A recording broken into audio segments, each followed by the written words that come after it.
you're going to go long ball coming up in the next couple of plays. You know, with no timeouts, your options are limited. That's for sure. Ball at the Jacksonville 48. 25 seconds to go. First down, Steelers in the gun.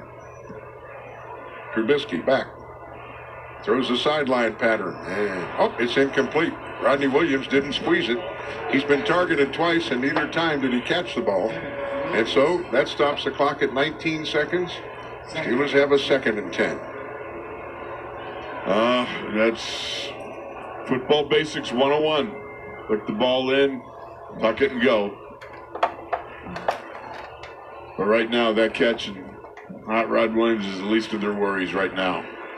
Jacksonville will move to 6 and 2. Steelers will drop to 4 and 3 and have the short week to get ready for the Titans. Pass over the middle, complete to Connor Hayward. And he gets to the 41-yard line, to the 40-yard line. You got to spike and go for the end zone. They have to spike it and go for the end zone, and they do. And that stops the clock at 5 seconds.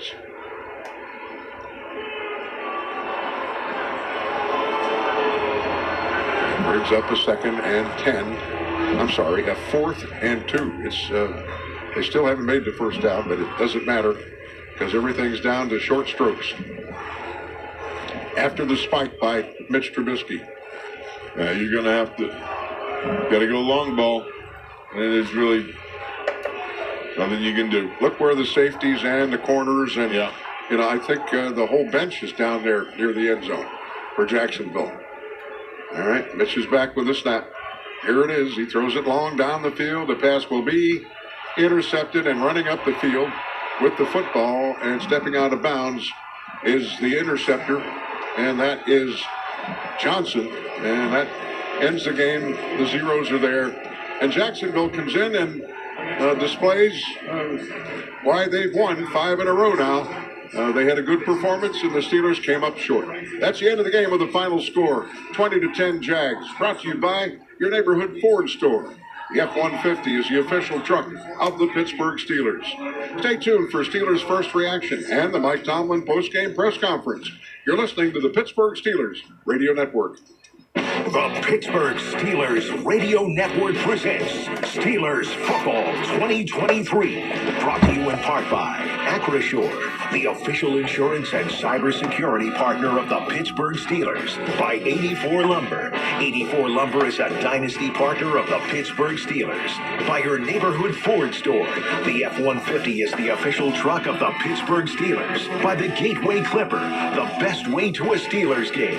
By Giant Eagle, the official supermarket of Steelers Nation. By the Greater Pittsburgh Community Food Bank. Get food, volunteer, or donate at pittsburghfoodbank.org. By Northwest Bank. For what's next, get started at northwest.com. By Independence Health System. Expert care here. By NSS Life, where family matters. By Pennsylvania Lottery. Play online today for your chance to win. And by PNC, the official bank of the Pittsburgh Steelers. Steelers come up short 20-10. Jacksonville has 5 wins in a row. And Jacksonville, you talk about an easy part of their schedule. They played in Europe, and they've had 10 days to get ready for the Steelers, and now they go into the bye. Yeah. And they're pretty happy about it. The Steelers, well, they've got questions to answer. Let's get downstairs to Missy Matthews. Thanks, guys. I'm down here with Landon Roberts, and you were able to hold them to field goals, force fumbles. What went wrong, especially in the second half? I think you just got to tip your hat off to Jacksonville. Good team, offense, defense, and special teams for them guys. Same with us, but we got to, just get back, look at the film on some things, and just take it from there. We're on a short week, so we got to turn the page pretty quickly. But as pros, we got to look and see the why, learn from it, and move on because we got a quick turnaround. Not that you would use it as an excuse, but you guys lost Mika Fitzpatrick pretty early in the game. As a hub of communication, what does that do to a defense? We got to be ready to go. We pros, we lose Mika. a good communicator for our defense. Everyone knows that. But at the same time, other guys got to step up. We got 3 inside linebackers. They got to step up. We talked about that all throughout the year. We got to back in, and we just have to do it. We can't use excuses, and we can't hang our hat on it because it's football. Injuries happen. So, like I said, that's one of the things we got to look at, and we just got to have a quick turnaround, a quick mindset because we got a good opponent coming here Thursday night. All right, thanks so much. Appreciate your time. Yes, ma'am. All right, guys, back upstairs to you. Thank you, Missy Matthews. The Titans are the team coming in. It's a Thursday night game. The Steelers played 2 of those this year.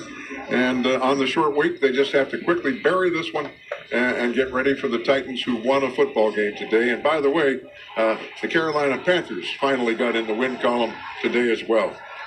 Your final thoughts, Craig Wolfley? Well, just too many missed opportunities. You know, when you have 3 takeaways such as the Steelers did, and let's face it, you're facing the number 1 takeaway team in the NFL in the Jacksonville Jaguars, and you don't do something with those 3 turnovers, you got problems. And that problem is turning those things into points, making sure that you're getting touchdowns, and that's just what we weren't able to do. Let's get downstairs to Max Starks. Max? Yeah, just to echo kind of both the sentiments you guys had, this was a missed opportunity. Everything was there for the Steelers to take advantage. Unfortunately, some things went wrong early in this game that I don't know if mentally they were able to get over some of those setbacks. But you're right. When your defense gets 3 turnovers and gets you in field position, you've got to score in those positions. You can't just put up You can't just put up time of possession.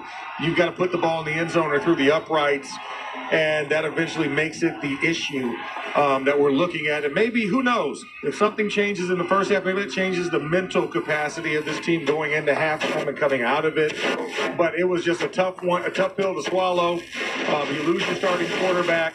He's trying to push himself on the sidelines. Can't quite do it.